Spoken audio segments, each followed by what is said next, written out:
ছেড়ে দেওয়া যায়। আপনি কি খাইছেন না খাইছেন, আপনি দয়া করে আমার এই খাবারটুকু গ্রহণ করুন। বুড়ি তখন কোরআন কারীমের আয়াত পাঠ করে তিনি সম্মতি প্রদান করলেন। ওয়া ইন তাফআলু মিন খায়রিন ইয়ালামুহুল্লাহ, যদি তুমি কোনো নফল কাজ করো, ভালো কাজ করো, অবশ্যই আল্লাহ তা জানবেন এবং এর জন্য তোমাকে উত্তম ভাবে পুরস্কৃত করবেন। তার মানে আমি রোজা রাখছি,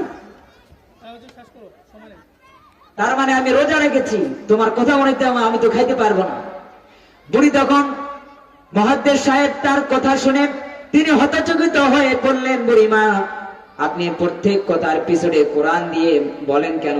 বুড়ি তখন কোরআন কারীমের একটা আয়াত পাঠ করে তিনি প্রশ্নের জবাব দিয়ে দিলেন, মা ইয়ালফিযু মিন কাওলিন ইল্লা লাদাইহি রাকীবুন আতীদ।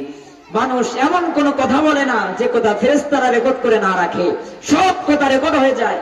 সুতরাং আমি চিন্তা ভাবনা করিয়া বাছাই করে নিলাম কোরআন দিয়ে কথা বলবো, এই কথাগুলি রেকর্ড হবে, পাপ তো হবেই না, প্রত্যেক অক্ষরে অক্ষরে 10 নাকি আমলনামা লেখা হয়ে যাবে। সুবহানাল্লাহ বিহামদিহি। এই জন্য আমার বন্ধুগণ, কোরআন পড়ুন, কোরআন বুঝুন, কোরআন আমল করুন, দেশে শান্তি আসবে। এই শান্তি রহমত যদি লাভ করতে চাই তাহলে কোরআনের কোনো বিকল্প নাই। কোরআন পড়ুন, কোরআন আমল করুন, দেশে শান্তি আসবে, রহমত আসবে। এই শান্তি রহমত যদি লাভ করতে চাই তাহলে কোরআনের কোনো বিকল্প নাই। পাশে একটা মাদ্রাসা হয়েছে, মহিলা মাদ্রাসা, এখানে আপনার ছেলে মেয়েদেরকে দিবেন, তারা হাফেজা বানাবে, আলেমা বানাবে। আল্লাহ রাব্বুল আলামিন যেন এই মাহফিলকে, মাদ্রাসাকে কবুল করে নেন। হাযা মা ইনদি ওয়াল ইলমু ইনদাল্লাহ, আলাইহি তাওয়াক্কালতু ওয়া ইলাইহি উনীব।